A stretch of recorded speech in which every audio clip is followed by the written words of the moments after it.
They are absolutely keeping Clint Capela.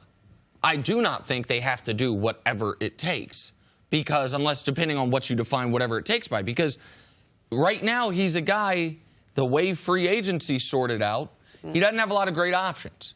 And now he could take the qualifying offer, but man, that would be, I'm a gambler, and that's a gamble that would terrify me. Why? Qualifying offers 1 year, $4.7 million. Sign me up. I'm taking it.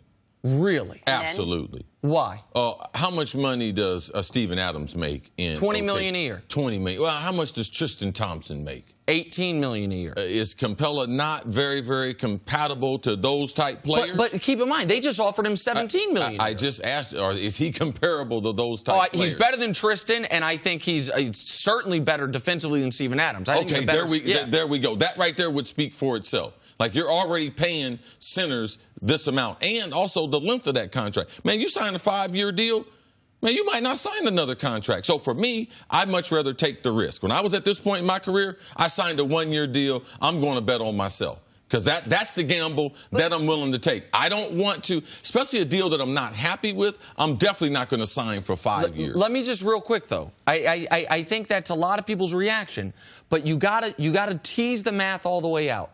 So let's say he signs the 1-year, $5 million deal, and then next year gets a 4-year, $100 million deal, which is the max. The max he's eligible for is $26 million a year.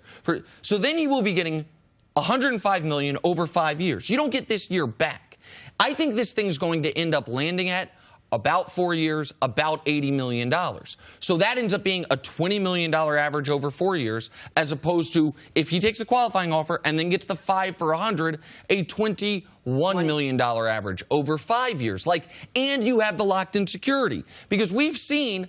I saw Nerlens Noel turn down something to take a qualifying offer. Now he's playing for $2 million. I think they had a different health history at this point in their career. They had a different, their resumes were not the same. The only thing was the same was they decided to do the same. And the offer. He was offered $17.5 million. But you're assuming he, A, stays healthy, and B, puts up the same numbers. How critical is it for Capela that we haven't had any health problems with him. We're not concerned about his health. He's very, very athletic. A young player like this, when you don't have the clear, defined stars, all right? So everyone's in this big 3 thing. We got to get 3 stars.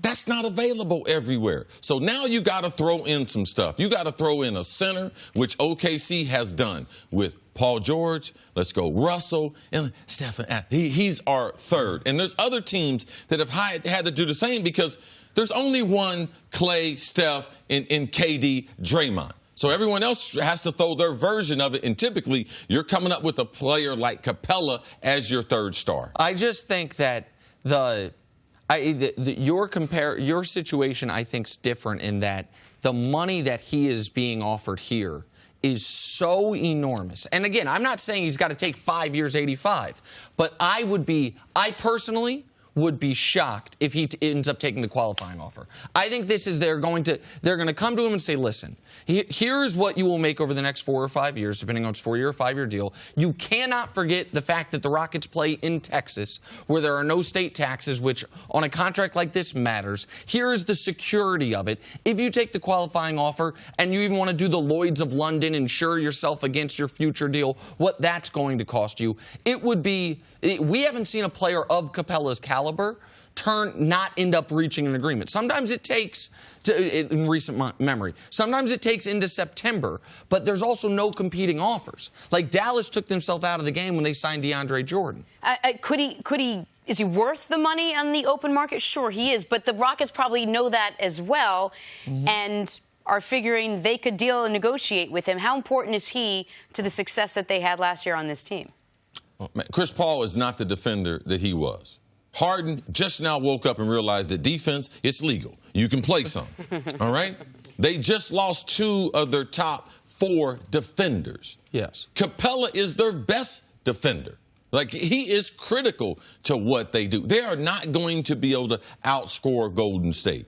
You got to be able to get some stops. You got to be able to get some switches. You got to be able to have a center that can switch to the 1, to the 2, to the 3, to the 4, and be able to hold up in spurts. They have that with him. So I believe that he's just as critical as last year them getting Chris Paul. And it's less of a risk than giving Chris Paul that max contract that they gave him. Listen, based on Nick's math, with the way he's going to deteriorate, you better get an insurance policy. Absolutely. Chris Paul's deal is they're paying him 4 years, but they're really paying him for the first 2, and then the back end of it's a bonus. Clint Capela is, if the Rockets were to lose him, the thing is they won't, but if they were to lose him, forget them being the second best team in basketball. Like, that's gone. He is the key to their defense. The reason that I think the wing defenders, Ariza and Mbah a Moute's losses are somewhat overstated is because they have a great defensive point guard in Chris Paul, a great do-everything defender in P.J. Tucker, and one of the best rim defenders in basketball in Clint Capela. He is their most important defender. There's a reason when we talk about them last year, we don't say when CP3 and Harden play. We say when CP3, Harden, and Capela play, they were 53 and 7. I'm looking forward to P.J. Tucker being that defender because he's going to have to guard LeBron with no type of help, not throwing all those bodies at him. So I think they're making a mistake because I don't think P.J. Tucker can hold up as a defender all season long. Thanks for watching. Subscribe here to get the latest from the show. Also, be sure to check out more of the best clips from First Things First, or go watch a few segments from our other shows on FS1.